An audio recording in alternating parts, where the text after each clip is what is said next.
Did you know that effective communication can make you more productive and can cause others around you to be more productive? In this video, I'm going to show you how you can increase the effectiveness of your communication and get the best out of others. Hi there, and welcome to the Booksters Club, where we find daily inspiration from the books you love. Today's featured book is Winning with Accountability by Henry Evans, and today's inspirational thought comes to us on both page number 57 and 58. It says, "About a year ago, I was going to be in New Mexico on business. On Wednesday, June 18th, the week previous to my appointment in New Mexico, I made a call to my family in Albuquerque and set up a time to have dinner with them on Friday of the following week. That date would have been June 27th, but I didn't specify that. We discussed restaurants we liked and made a date to meet at a certain restaurant at 6 p.m. that Friday we had discussed. Somehow my mother assumed I was going to be in Albuquerque the same week of my call, and as a result, 2 days later, when Friday, June 20th rolled around, my family went to the restaurant and waited for me, and waited and waited. I had just been through a very demanding week, so on that same Friday, I went home, shut off my phone, and treated myself to a movie. Unbeknownst to me, my family in Albuquerque was waiting for me at the restaurant. When it got to be 6:30 and then 7 p.m., they started calling, trying my cell phone, which was off, and then my home phone, which also was unplugged. I was happily watching a movie that I'd been wanting to see. The next morning, when I turned my phone on, I had messages escalating in urgency from my parents, my assistant, team members in the company, and several friends because my mother had begun contacting them. When I hadn't shown up at the restaurant in Albuquerque and they couldn't reach me by phone, my family had begun looking for my body. All parties involved agree that based on my history of being reliable and accountable to my commitments, if I had not shown up without even calling, I could be in real trouble." Effectiveness in communication is dictated by how specific you are with your vocabulary. So if you are very vague and general, well, there's a lot more room for assumptions, and those assumptions are where things can get a little bit tricky. So this author, in a different part of the book, shared a few words which he calls the failure glossary. And these words in the failure glossary are some words to avoid because they are so ambiguous. And the words are soon, ASAP, I'll get right on it, the end of the day /week /month /year, later, try, should, best, might, by the next time we meet, and we. And all of these words are left up to guessing, especially the one that he said where it was by the end of the day. In the book he mentioned if you're conducting business around the world, end of the day could be different times for everybody depending on the time zones that they're in. Also, end of the day is up to perception. To me, end of the day is end of the workday, but to you, end of the day might be, 11 o'clock at night. So there's room for assuming and for your own interpretation. Another one was ASAP, as soon as possible. As soon as possible is also up for a lot of interpretation. I believe that it implies that somebody is going to, which is another word, I'll get right on it, that they're going to be working on it right away.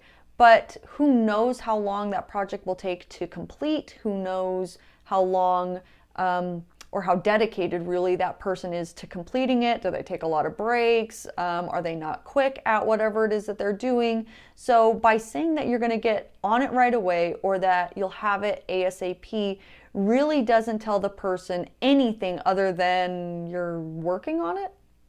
Another word that I found that was kind of interesting in here was the word try. So the word try implies that it could happen or it might not happen. And I think that it's on your end too. If you're using these kind of words, well, you're not really being accountable to yourself. And so a word like try kind of gives you an scapegoat if you don't really complete the task. Make your mind up to do something or not to do something. You're aware of your abilities, and to be able to tell somebody that I will complete this task be accountable to that, or be aware that I am not capable of completing that task because I know I have X, Y, and Z coming up. So the answer is no. So in the book also, he says, by the next time we meet. If you're going to say something like, by the next time we meet, I would just say, when is the next time that we're going to meet? And then instead of saying all of that, you can just tell that person what date, what time exactly that task will be accomplished. So there's this really great TED Talk by Julian Treasures, and the speech is entitled How to Speak So That People Want to Listen, and I'll leave a link in the description. And in that TED Talk, he gave an acronym for the word HAIL, and he said that those 4 letters were the cornerstone of effective communication. And so I wanted to share that here with you in this video. So the first letter is H, and H stands for honesty. So just be straight and clear with people. It actually takes a lot less mental exertion if you're honest than it is if you're constantly lying and conjuring up stories, because then you have to think about who you told what to. It's just easier and simpler if you're just honest. So the second letter is A, and that stands for authenticity. And in the video, he said that authenticity really means to stand in your own truth. And I believe that this is important when communicating with others, because we all kind of get a little bit turned off by the fake nice person as much as we get turned off by the super egotistical authoritarian. So you don't have to be either one of those things, just be yourself. So the next letter is I, which stands for integrity. So you want to be your word. And I believe that this really encompasses boundaries a lot. So when you say you're going to do something, you follow through.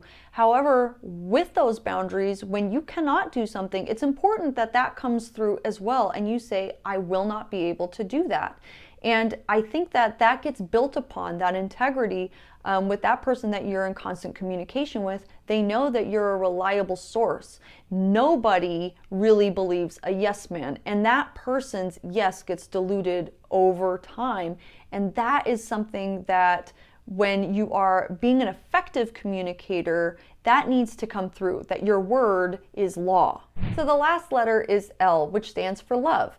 And in the video, he talked about it not having anything to do with romance, but more the way that you are able to wish someone well. And if you have well wishes for someone deep in your core, when you're communicating with them and you're trying to be effective in your communication with someone and, straight to the point, if you have their best interest at heart, that is also going to come through in the way that you interact with them and with the tasks that you're giving them. So, for example, if you are in a leadership position and you're asking someone to complete a task, well, if you're wishing them well, you're not going to ask them to do something that is impossible to do, because you're going to give them something that they can accomplish, but also that you believe that they can accomplish. So increasing the effectiveness of your communication makes you more productive because you get clear about what it is that needs to be accomplished. If you had a different take on this part of the book, a different part in this book, or a different book entirely that you think should be featured right here on the Booksters Club, I'd love to hear about it in the comments. Thank you for clicking that like button if you liked it. And don't forget to subscribe and ring the bell if you're new, because I post new videos just like this one every single day. See you tomorrow, Booksters.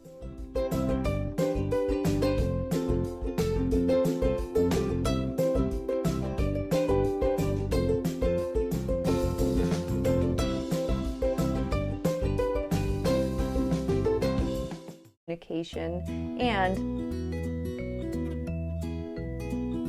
get the best out of others.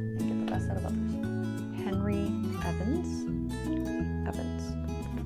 Oh, did I not mark it? Others around you to be more productive. In this video, Mexico, I made a call to my family in Albuquerque. Did you know that team members in the company of several and they couldn't reach me, is so important. Okay, I use the word important a lot. By saying something like, and it's called how to talk so that people want to listen. Is that what it's called? How to speak so that people want to listen. So there's this productive communication it will take this amount of time. No. So the first letter is H, and that stands for honesty. Okay. So then you don't have to deal with all of that. So this is just speaking. This is not effective communication something. But that's better to be, it's better to say no. Okay. So said in the video, it doesn't have, okay, love. With well wishes for them. Okay, well, I don't think I need 2 examples. Let's just do 1 example. Okay. Because you're able to, okay, what? Okay. And there is a clear, okay, why can I not effectively communicate? Okay. Is valuable because, oh my God, I just said it. What was it? Makes productivity, makes you more productive. Okay.